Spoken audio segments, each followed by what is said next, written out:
নমস্কাৰ প্ৰিয় দৰ্শক, ওম নমঃ শিৱায়। আজি হৈছে ইংৰাজীৰ ৮ মে তাৰিখ, অসমীয়াৰ ২৮ বহাগ বৃহস্পতিবাৰ। আজিৰ দিনটো ৰাশিফল লৈ আনিছোঁ। আজি সূৰ্যোদয় হ'ব ৪:৪৫ আৰু সূৰ্যাস্ত যাব ৫:৫১। আজিৰ তিথি হৈছে শুক্লা একাদশী। প্ৰিয় দৰ্শক, ভিডিঅ'টো আৰম্ভ কৰাৰ আগতে আপোনালোকলৈ মই এটা সৰু অনুৰোধ ৰাখিছোঁ। আপোনালোকে যদি মোৰ চেনেলটোলৈ নতুনকৈ আহিছে তেন্তে ৰাশিফল চেনেলটো ছাবস্ক্ৰাইব কৰি মোক আপোন বনাই ল'ব। আৰম্ভণিতে মেষ ৰাশিলৈ আহিছোঁ। মেষ ৰাশিৰ জাতক জাতিকাসকলে আজিৰ দিনটোত বন্ধুৰ লগত সময় পাৰ কৰক। বন্ধুৰ পৰা উপহাৰ লাভ কৰিব পাৰে। নতুন সম্বন্ধ আহিব পাৰে। সন্তানৰ কামত মন দিয়ক, তেওঁলোকে ভাল ফল দেখুৱাব। প্ৰিয় দৰ্শক, আজিৰ দিনটো মেষ ৰাশিৰ জাতক জাতিকাৰ বাবে বহুত ধুনীয়া। প্ৰেমক সদায় উদযাপন কৰক। কোনোবা নতুন পৰিযোজনাত কাম কৰাৰ আগতে ভালকৈ ভাবি চিন্তি লওক। দিনৰ শেষত আজি আপুনি ঘৰৰ মানুহক সময় দিব বিচাৰিব, কিন্তু এই সময়খিনিতেই ঘৰৰ কোনোবা নিকটতম এজনৰ লগত তৰ্ক লাগি আপোনাৰ মন বেয়া হ'ব পাৰে। দীঘলীয়া সময়ৰ অন্তত আপুনি নিজৰ জীৱনসংগীৰ লগত আত্মীয়তা বোধ এটাৰ অনুভৱ কৰিব। বৃষ ৰাশিটোলৈ আহিছোঁ। বৃষ ৰাশিৰ জাতক জাতিকাৰ বাবে আজিৰ দিনটো চাকৰিয়ালসকলৰ কামৰ ক্ষেত্ৰত ভাল ফল দেখুওৱাৰ সময় আহিব পাৰে। নতুন ক্ষেত্ৰত কাম সহজ গতিত চলিব। সহকৰ্মী আৰু বছৰ সহযোগিতা লাভ কৰিব। আপোনাৰ পদোন্নতি হ'ব বা পুৰস্কাৰ লাভ কৰিব পাৰে। আগতে হৈ থকা কামবোৰ আজি পূৰা হ'ব। নতুন নতুন ৰং ৰূপ, নতুন কাপোৰ, নতুন নতুন বন্ধু বান্ধৱে আজিৰ দিনটোক বিশেষ কৰি তুলিব। কোনোবা মনোগ্ৰাহী ব্যক্তিৰ লগত দেখা হোৱাৰ প্ৰবল সম্ভাৱনা আছে। আজি যি ব্যক্তিয়ে আপোনাক লগ পাব তাৰ লগতেই বিনম্ৰ আৰু ভদ্ৰ ব্যৱহাৰ কৰিব। বহুত কম মানুহে আপোনাৰ এই আকৰ্ষণীয় ব্যক্তিত্বৰ ৰহস্য জানিব পাৰে।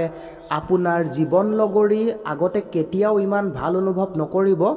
আপুনি তেখেতৰ পৰা এক ভাল উপহাৰ লাভ কৰিব পাৰে আজিৰ দিনটোৰ ভিতৰত। মিথুন ৰাশিলৈ আহিছোঁ। মিথুন ৰাশিৰ জাতক জাতিকাসকলে আজিৰ দিনটোত সাৱধানে থাকিবলৈ চেষ্টা কৰিব। নতুন আৰম্ভণি শুভ নহয়। এলাহতে বেছি সময় যাব আপোনাৰ আজিৰ দিনটোৰ ভিতৰত আৰু আপোনাৰ কামত বেয়া প্ৰভাৱ পৰিব পাৰে। পেটৰ সমস্যা আৰু আন শাৰীৰিক অসুবিধাই আজিৰ দিনটোত আপোনাক বিপদত পেলাব পাৰে। ব্যৱসায়িক কামত সহকৰ্মী আৰু চবে আপোনাক অৱহেলা কৰিব পাৰে। চকু ৰাখক যে খৰচৰ মাত্ৰা অধিক হ'ব পাৰে। যিকোনো সিদ্ধান্ত লওঁতে কিছুমান ভাবি চিন্তি সিদ্ধান্ত ল'ব আজিৰ দিনটোত আপুনি। কৰ্কট ৰাশিলৈ আহিছোঁ। আজিৰ দিনটোত কৰ্কট ৰাশিৰ জাতক জাতিকাই পৰিয়ালৰ লগত তৰ্ক নকৰিব। আপোনাৰ খঙে আপোনাক বিপদজনক পৰিৱেশলৈ লৈ যাব পাৰে। দিনৰ শেষলৈ বজাৰলৈ যোৱাৰ আয়োজন বন্ধ কৰক। অসামৰিক আৰু বেআইনী কাম কাজৰ পৰা দূৰত থাকক। আজি আপোনাৰ প্ৰিয়জনৰ চকু আপোনাক সঁচাকৈয়ে এক বিশেষ কথা কৈ যাব। আপোনাৰ কাম আৰু প্ৰাথমিকতাত ধ্যান একাগ্ৰ কৰক। আজি আপোনাৰ ঘনিষ্ঠ লোকসকলে আপোনাৰ লগত সময় অতিবাহিত কৰিব বিচাৰিব, কিন্তু নিজৰ মনটো শান্ত কৰি ৰাখিবৰ বাবে আপুনি অকলে সময় অতিবাহিত কৰিব বিচাৰিব। জীৱনসংগীৰ কাৰণে আজি আপুনি অনুভৱ কৰিব যে তেখেতৰ বাবে আপুনি সকলো হয়। সিংহ ৰাশিলৈ আহিছোঁ। বিবাহিতসকলৰ ইজনৰ লগত সিজনৰ তৰ্ক বিতৰ্ক হ'ব আৰু দোষী অনুভৱ কৰিব আজিৰ দিনটোৰ ভিতৰত সিংহ ৰাশিৰ জাতক জাতিকাই। আপোনাৰ জীৱনসংগীৰ শৰীৰ ভালে নাযাব আজিৰ দিনটোত। ধৈৰ্য আৰু শান্ত হৈ থকাই আপোনাৰ বাবে এতিয়া প্ৰধান কাম। অদৰকাৰী কাজিয়াত লিপ্ত নহ'ব আজিৰ দিনটোৰ ভিতৰত। ঘৰৰ সকলো কাম শেষ কৰাৰ পিছত আজি এই ৰাশিৰ গৃহিণীসকল গোটেই দিন আৰামত টিভি অথবা মোবাইলত চিনেমা চাব পাৰিব। আপোনাৰ আত্মীয়ৰ আপোনাৰ সম্পৰ্কত কৰা হস্তক্ষেপৰ বাবে আজি আপোনাৰ আৰু জীৱনসংগীৰ মাজত সংঘাতৰ সৃষ্টি হ'ব পাৰে। কন্যা ৰাশিলৈ আহিছোঁ। আজিৰ দিনটো আপোনাৰ বাবে শিহৰণকাৰী দিন। ঘৰ আৰু কৰ্মক্ষেত্ৰত শান্তিপূৰ্ণ পৰিৱেশ আপোনালৈ বাট চাই আছে। আপোনাৰ সহকৰ্মী আৰু সংগীৰ সহযোগিতা লাভ কৰিব। ভাল কামেৰে আপুনি নিজৰ পৰিচয় দিব পাৰিব আজিৰ দিনটোৰ ভিতৰত। সময়সীমাৰ ভিতৰত কাম সম্পূৰ্ণ কৰিব পাৰিব বা সময়ৰ আগতে আপুনি কাম সম্পূৰ্ণ কৰিব পাৰিব আজিৰ দিনটোৰ ভিতৰত। আগৰ পৰা ভোগ কৰি অহা অসুবিধাৰ পৰা আপুনি আজি মুক্তি পাব। বিবাহিত মহিলাসকলে মাকৰ ঘৰৰ ভাল বাৰ্তা লাভ কৰিব। সহজতে ক'বলৈ হ'লে খৰচ কমাওক, তেতিয়া শেষলৈকে ভোগ কৰিবলৈ পাব। তুলা ৰাশিলৈ আহিছোঁ। আজিৰ দিনটোৱে আপোনাৰ ওপৰত মিশ্ৰ প্ৰভাৱ পেলাব পাৰে। সন্তানৰ পৰিৱেশনে আপোনাক অলপ চিন্তাত পেলাব পাৰে। ছাত্ৰ ছাত্ৰীসকল অলপ বাধাৰ সন্মুখীন হ'ব। দূৰ ভ্ৰমণ নোযোৱাটোৱে ভাল। আজি আপোনালোকে যদি দূৰলৈ ভ্ৰমণ কৰিব যাম বুলি ভাবিছিলে তেতিয়াহ'লে আজিৰ দিনটোত আপোনালোকে ভ্ৰমণত নোযোৱাটোৱে ভাল আৰু অযথা তৰ্ক বিতৰ্ক এৰাই চলক। সামাজিক আলোচনাও আপোনাৰ পক্ষত নাথাকিব আজিৰ দিনটোৰ ভিতৰত। নতুন কামত বিফল হ'ব যদিহে আজি আৰম্ভ কৰে। দিনৰ শেষত অলপ ভাল আছে। আপোনাৰ প্ৰিয়জনৰ লগত সময় কটাব পাৰিব। বৃশ্চিক ৰাশিলৈ আহিছোঁ। আজিৰ দিনটোত অত্যাধিক কামৰ বোজা আজি আপোনাৰ মূল মন্ত্ৰ হ'ব। শৰীৰে আপোনাক চিন্তাত পেলাব পাৰে আৰু আপোনাৰ সম্বন্ধীয়সকলেও আপোনাক নিৰাশ কৰিব পাৰে আজিৰ দিনটোৰ ভিতৰত। ধনৰ দিশৰ পৰাও ভাল ফল নাপাব পাৰে আজিৰ দিনটোৰ ভিতৰত। ধনৰ লোকচান হ'ব পাৰে। আইনী কাগজ পত্ৰত চহী কৰাৰ পৰা আজি আঁতৰি থাকক অথবা দুবাৰ তিনিবাৰ ভাবক। যি কি নহওক বৰ ভাল দিন নহয় আজি আপোনাৰ বাবে, বৃশ্চিক ৰাশিৰ জাতক জাতিকাৰ বাবে। ধনু ৰাশিলৈ আহিছোঁ।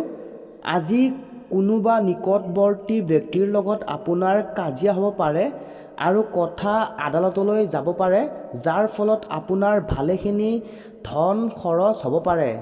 আজিৰ দিনটোত আপুনি যিসকল ব্যক্তিৰ লগত থাকিব সেইসকল ব্যক্তি আপোনাৰ লগত থাকি ইমান সুখী নহ'ব। মকৰ ৰাশিলৈ আহিছোঁ।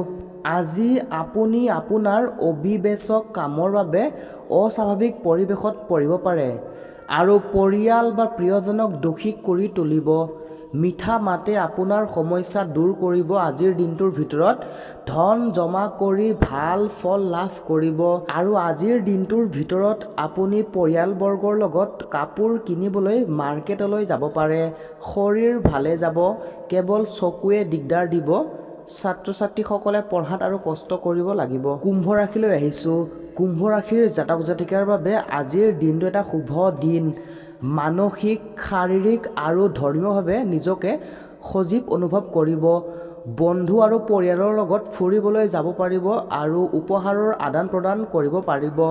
ৰাতিৰ আহাৰত ভাৱৰ আদান প্ৰদান কৰিব। এনে এটা ভাল দিন উপভোগ কৰক। নিজৰ ভিতৰত পবিত্ৰতা অনুভৱ কৰিব পাৰে আজিৰ দিনটোৰ ভিতৰত। মীন ৰাশিলৈ আহিছোঁ। আজিৰ দিনটোত কৰা দান পুণ্যৰ কাম আপোনাক মানসিক শান্তি আৰু সন্তুষ্টি দিব। আজি ডাঙৰজনক সেৱা কৰি ঘৰৰ পৰা ওলালে আপোনাৰ ধন লাভ হ'ব পাৰে। পৰিয়ালৰ স্থিতি আজি আপুনি ভবাৰ দৰে নহ'ব। আজি ঘৰত কিবা সৰু কথালৈ কাজিয়া হ'ব পাৰে। এনেকুৱা স্থিতিত নিজৰ ওপৰত নিয়ন্ত্ৰণ ৰাখিব। কোনোবা আজি আপোনাৰ প্ৰতি থকা প্ৰেম প্ৰকাশ কৰিব। যদি আপুনি এদিনৰ বাবে ছুটি ল'ব বিচাৰে তেন্তে চিন্তা নকৰিব। আপোনাৰ অনুপস্থিতিত সকলো কাম ভালভাৱে চলিব আৰু যদি হঠাৎ কিবা অসুবিধাও আহি পৰে তেন্তে আপুনি সোনকালে আহি সেই সমস্যা সমাধান কৰিব পাৰে। একান্তত থকা নিজৰ বাবে ভাল, কিন্তু যদি আপোনাৰ মনত কিবা কথা চলি আছে তেন্তে লুকুৱাৰ পৰা দূৰত থাকিলে আপুনি বেছি চিন্তিত হ'ব পাৰে। সেইবাবে চিন্তিত থাকিলে কোনোবা অনুভৱী লোকৰ লগত নিজৰ সমস্যাবোৰ আলোচনা কৰিব। যদি আপুনি বৈবাহিক জীৱনত বহুত দীঘলীয়া সময়ৰ পৰা অসুখী হৈ আছে তেন্তে আজিৰ দিনাখন আপোনাৰ অৱস্থা ভাল হোৱা যেন অনুভৱ কৰিব।